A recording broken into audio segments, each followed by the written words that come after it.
성경 속 사물 인문학 제17탄 물에 빠진 새도끼와 떠오른 나뭇가지.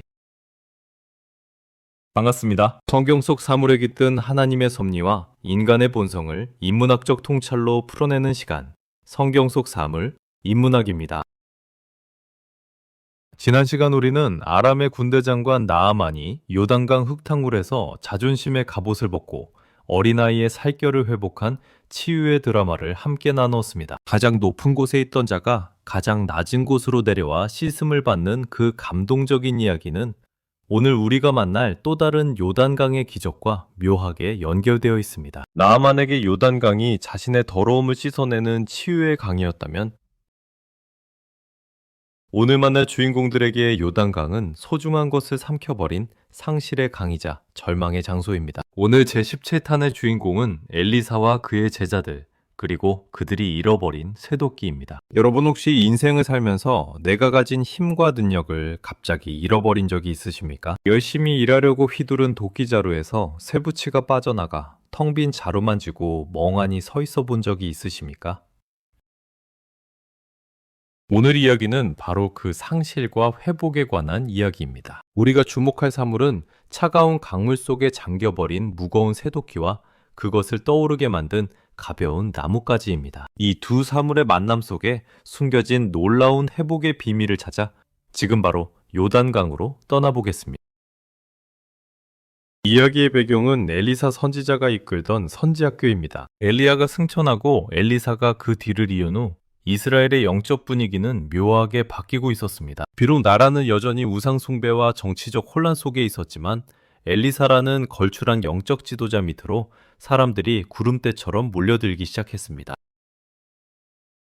하나님의 말씀을 배우겠다며 시대를 분별하는 선지자가 되겠다며 젊은이들이 모여든 것입니다. 이것은 부흥이었습니다. 성경은 그 상황을 제자들의 입을 통해 이렇게 묘사합니다. 보소서, 우리가 당신과 함께 거주하는 이곳이 우리에게는 좁으니 좁다.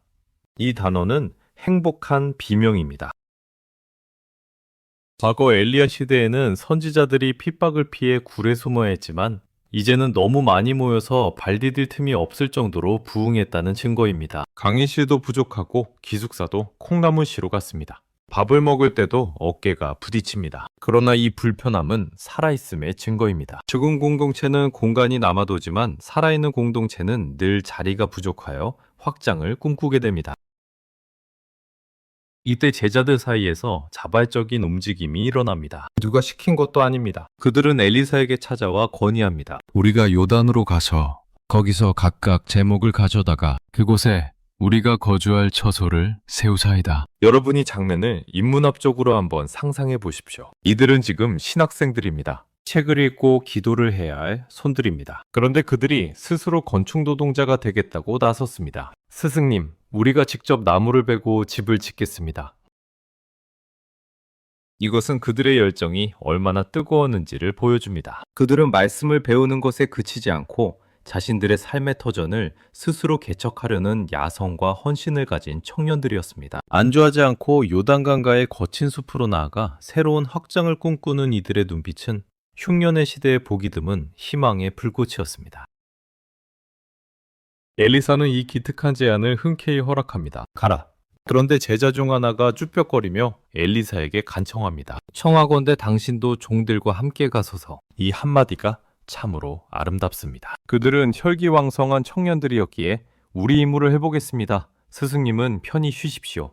라고 할 수도 있었습니다. 하지만 그들은 알았습니다. 건물을 짓는 것보다 중요한 것은 스승과 함께하는 것임을, 영적인 지도자 없는 확장은 위험하다는 것을. 그들은 노동의 현장, 땀 흘리는 그 숲속에도 엘리사의 영감과 기도가 필요함을 인정했습니다. 엘리사는 내가 가리라 하며 지팡이를 집어들고 그들의 땀냄새 나는 행렬에 동참합니다. 스승과 제자가 함께 나무를 하러 가는 길, 비록 몸은 고되지만 그들의 발걸음은 희망으로 가득 찼을 것입니다. 드디어 요단강가에 도착했습니다. 울창한 숲이 그들을 맞이합니다. 제자들은 각자 가져온 도구를 꺼내 들고 나무를 베기 시작합니다. 탁탁탁. 숲속에 나무 찍는 소리가 경쾌하게 울려 퍼집니다. 거대한 나무들이 하나둘 쓰러지고 청년들의 등에는 굵은 땀방울이 맺힙니다.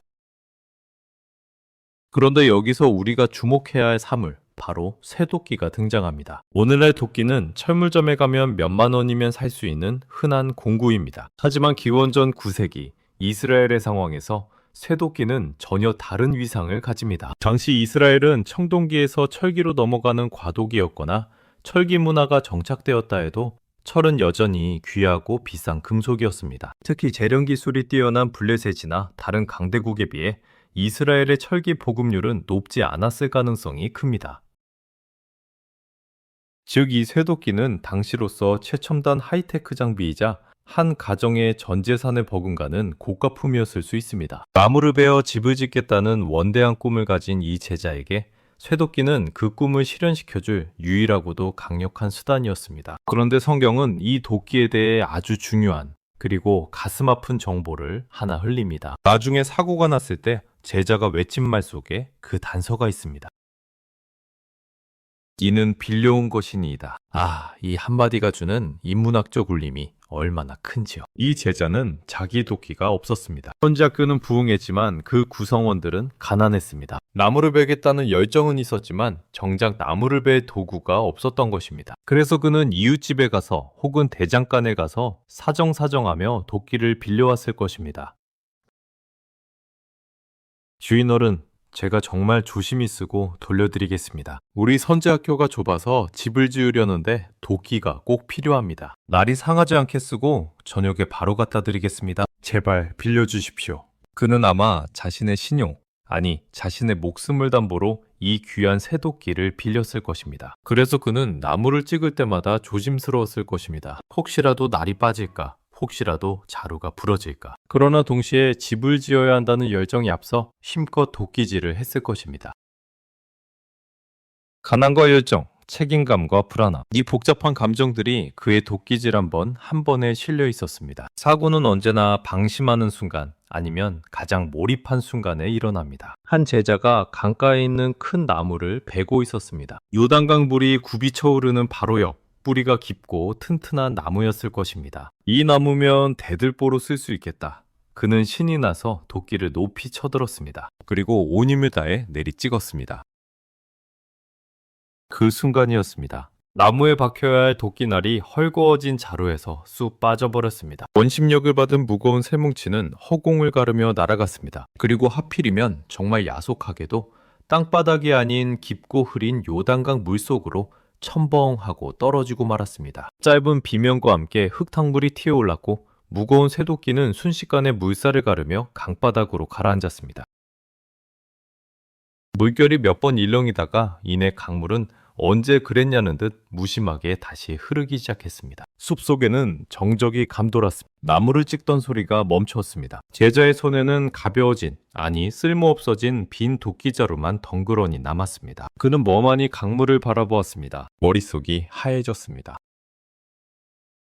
이 상황을 인문학적으로 분석해 봅시다. 도끼날이 빠졌다는 것은 단순히 공구를 잃어버린 사건이 아닙니다. 첫째는 능력의 상실입니다. 도끼자루만으로는 나무를 벨 수 없습니다. 아무리 열정이 뜨거워도 아무리 힘껏 휘둘러도 쇠붙이가 없으면 그것은 헛수고입니다. 사역을 하고 인생을 살아가게 하는 핵심 동력이 사라진 것입니다. 랑고 없는 찐빵, 엔진 없는 자동차가 된 것입니다. 둘째는 사역의 중단입니다.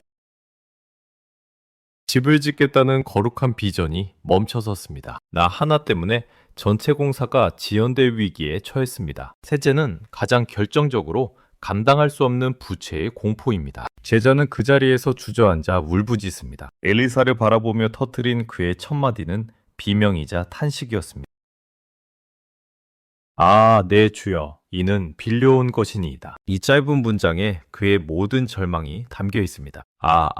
이것은 깊은 슬픔과 당혹감의 감탄사입니다. 어떡합니까, 선생님? 차라리 제 팔이 부러지는 게 낫지. 저 도끼를 잃어버리면 저는 끝장입니다. 저건 제 것이 아닙니다. 갚을 돈도 없습니다. 이제 주인에게 뭐라고 합니까? 저는 도둑놈이 되었습니다. 하나님의 일을 하겠다고 나섰다가 빚쟁이가 되게 생겼습니다. 그는 지금 쇠도끼라는 물건을 잃은 것이 아니라 자신의 미래와 신용, 그리고 인격을 잃어버린 것입니다. 부흥의 현장이 순식간에 파산의 현장으로 변해버렸습니다. 요단강은 그에게 씻을 수 없는 절망을 안겨주었습니다. 채는 무겁습니다. 물보다 비중이 훨씬 큽니다. 자연의 법칙대로라면 가라앉은 새는 절대 스스로 떠오르지 않습니다. 이것이 우리가 처한 현실의 무게입니다. 한 번 추락한 신용, 한 번 잃어버린 영적인 능력. 실수로 저지른 죄의 무게는 너무나 무거워서 우리 힘으로는 도저히 다시 건져 올릴 수가 없습니다. 긴 도끼 자루를 쥐고 망연자실해 있는 제자, 그 옆에서 흐르는 무심한 강물. 이 난감한 상황에서 하나님의 사람 엘리사는 과연 어떻게 반응했을까요? 제자가 비명을 지르며 빌려온 것이라고 외쳤을 때 엘리사는 당황하지 않았습니다. 그는 제자를 꾸짖지도 않았습니다. 아니, 도끼질을 얼마나 못했으면 그걸 빠뜨리느냐?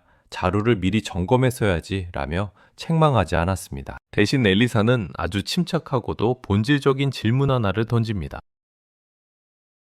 그것이 어디 빠졌느냐? 이 질문은 매우 중요합니다. 문제를 해결하기 위해서는 문제가 발생한 정확한 지점을 직면해야 하기 때문입니다. 우리는 종종 인생에서 소중한 것을 잃어버렸을 때 당황한 나머지 엉뚱한 곳을 헤매거나 잃어버린 사실 자체를 부정하려 합니다. 하지만 회복은 내가 어디서 넘어졌는지, 내가 어디서 능력을 상실했는지 그 정확한 추락의 지점을 손가락으로 가리키는 것에서부터 시작됩니다. 제자는 떨리는 손가락으로 강물 어귀를 가리킵니다. 저기입니다. 저 소용돌이 치는 물속으로 제 희망이 가라앉았습니다. 그곳을 확인한 엘리사는 곧바로 물속으로 뛰어들지 않았습니다. 대신 주위를 둘러보더니 아주 엉뚱한 행동을 합니다. 주변에 있는 나무 하나를 베어 나뭇가지 하나를 꺾어든 것입니다. 그리고 그 나뭇가지를 도끼가 빠진 그 물 위에 던졌습니다. 여기서 우리는 나뭇가지라는 사물의 의미를 깊이 묵상해 보아야 합니다. 쇠도끼와 나뭇가지, 이 둘은 성질이 정반대입니다. 쇠는 무겁고 단단하며 비쌉니다. 반면 나뭇가지는 가볍고 약하며 어디서나 구할 수 있는 흔한 것입니다. 세상의 상식대로라면 물에 빠진 새를 건지기 위해서는 더 강력한 자석을 쓰거나 갈고리를 써야 합니다. 그런데 엘리사는 가장 가볍고 쓸모없는 나뭇가지를 던졌습니다. 도대체 이 나뭇가지가 무엇이기에 무거운 새를 움직일 수 있을까요? 많은 신학자와 인문학자들은 이 장면에서 십자가의 원리를 발견합니다. 물속에 가라앉은 쇠도끼는 죄의 무게를 이기지 못하고 사망의 강으로 추락한 우리 인간의 모습과 같습니다. 우리는 스스로의 힘으로는 도저히 떠오를 수 없는 존재들입니다. 그런 우리를 건지기 위해 하나님이 던지신 것이 바로 예수 그리스도의 십자가, 즉 나무입니다. 십자가는 세상 사람들이 보기에 미련해 보이고 약해 보입니다. 마치 엘리사가 던진 나뭇가지처럼 보잘것없어 보입니다. 하지만 그 나무가 죄의 흙탕물 속에 던져졌을 때 사망의 권세라는 중력을 거스르고 생명을 건져 올리는 기적이 일어납니다. 가치 없는 나무가 가장 가치 있는 새를 살려낸 것입니다. 엘리사가 나뭇가지를 물에 던지자 놀라운 일이 벌어졌습니다. 성경은 그 장면을 아주 간결하지만 충격적으로 묘사합니다. 이에 쇠도끼가 떠오르는지라 상상해 보십시오. 깊은 강바닥, 진흙 속에 박혀있던 무거운 쇠뭉치가 꿈틀거리기 시작합니다. 물리법칙인 중력을 거스르고 부력이 작용하기 시작합니다. 쇠가 마치 스티로폼처럼 가벼워져서 물 위로 둥실 떠오른 것입니다. 이것은 기적입니다. 자연계의 질서가 뒤집히는 순간입니다. 흙탕물 사이로 검은 쇠도끼가 머리를 내밀었을 때 강가에 있던 제자들의 눈이 얼마나 커졌을까요? 그들의 입에서 탄성이 터져나왔을 것입니다. 절망의 강바닥에 처박혀 있던 내 인생이, 내 경제적 문제가, 내 잃어버린 사명이 하나님의 은혜를 만나 다시 수면 위로 떠오르는 감격적인 순간입니다. 여기서 쇠도끼가 떠올랐다는 것은 단순히 물건을 되찾았다는 의미를 넘어섭니다. 그것은 회복된 능력입니다. 잃어버렸던 영성을 다시 찾은 것입니다. 또한 그것은 관계의 회복입니다. 도끼를 빌려준 이웃에게 빚을 갚을 수 있게 되었고 신용을 지킬 수 있게 되었습니다. 하나님은 우리가 영적인 일뿐만 아니라 현실적인 빚의 문제, 생계의 문제 때문에 고통받는 것을 외면하지 않으십니다. 빌려온 도끼 하나 때문에 전전긍긍하는 제자의 마음을 헤아리시고 기꺼이 자연 법칙을 깨트려서라도 그 문제를 해결해 주시는 세심한 하나님의 사랑이 이 흙탕물 위에 떠 있습니다. 하지만 이야기는 여기서 끝나지 않습니다. 쇠도끼가 물 위에 둥둥 떠서 춤을 추고 있을 때 엘리사는 제자에게 마지막 명령을 내립니다. 너는 그것을 집으라. 이 말씀이 주는 울림이 큽니다. 엘리사가 도수를 부려 도끼가 저절로 제자의 손에 착 달라붙게 할 수도 있었을 것입니다. 아니면 엘리사가 직접 건져서 쥐어줄 수도 있었을 것입니다. 하지만 엘리사는 제자에게 직접 집으라고 명령합니다. 그리고 성경은 그 사람이 손을 내밀어 그것을 집은이라고 기록하며 이야기를 맺습니다. 이것은 기적과 인간의 책임에 대한 중요한 교훈입니다. 하나님은 불가능한 일을 가능하게 하십니다. 가라앉은 쇠를 띄우는 것은 하나님만이 하실 수 있는 전적인 은혜의 영역입니다. 그러나 떠오른 은혜를 내 것으로 만드는 것은 인간의 몫입니다. 우리가 손을 내밀어 믿음으로 그것을 움켜쥐어야 합니다. 감나무 밑에서 입만 벌리고 있는 것이 믿음이 아닙니다. 하나님이 은혜의 기회를 주셨을 때 체면이고 뭐고 다 버리고 물가로 달려가 젖은 손으로 그 차가운 쇠붙이를 꽉 잡는 것. 그것이 바로 순종이자 믿음의 완성입니다. 제자는 손을 뻗어 도끼를 잡았습니다. 손끝에 닿는 차가운 금속의 감촉. 물기를 머금은 묵직한 무게감. 그것은 단순한 새가 아니었습니다. 다시 시작할 수 있는 기회였고 나를 포기하지 않으시는 하나님의 사랑이었습니다. 그는 젖은 도끼날을 빈 자루에 다시 끼워 넣었을 것입니다. 헐거웠던 자루를 쐐기로 단단히 고정했을 것입니다. 그리고 다시 나무를 향해 도끼를 들어 올렸을 때 그의 도끼질은 이전과는 완전히 달랐을 것입니다. 전에는 내 힘으로, 내 열심으로 집을 지으려 했다면 이제는 은혜로 주어진 도끼를 들고 감사와 겸손으로 사명을 감당하게 되었을 것입니다. 이제 요단강가의 소동은 마무리되었습니다. 숲속에는 다시 힘찬 도끼 소리가 울려 퍼집니다. 탕탕탕. 하지만 그 소리는 더 이상 불안한 소리가 아닙니다. 은혜를 체험한 자들의 확신에 찬 찬양의 소리입니다. 그들은 그날 요단강가에 멋진 처소를 지었을 것입니다. 그러나 그들이 지은 진짜 집은 눈에 보이는 나무집이 아니라 그들의 마음속에 지어진 믿음의 집이었을 것입니다. 어떤 절망의 흙탕물 속에서도 하나님이 함께 하시면 새도끼도 떠오를 수 있다는 절대 긍정의 믿음 말입니다. 사랑하는 여러분, 오늘 엘리사와 물에 빠진 새도끼 이야기는 바로 당신의 이야기일 수도 있습니다. 혹시 열심히 살다가 혹은 주님의 일을 하다가 가장 소중한 것을 잃어버리고 강가에 주저앉아 계시진 않습니까? 건강이라는 도끼날이 빠져버렸습니까? 사업이라는 도끼가 부도나서 깊은 물 속으로 가라앉았습니까? 열정적이던 신앙이 식어버리고 빈자루만 쥐고 멍하니 서 계십니까? 아, 내 주여. 이것은 빌려온 인생인데 어떡합니까? 라며 탄식하고 계십니까? 낙심하지 마십시오.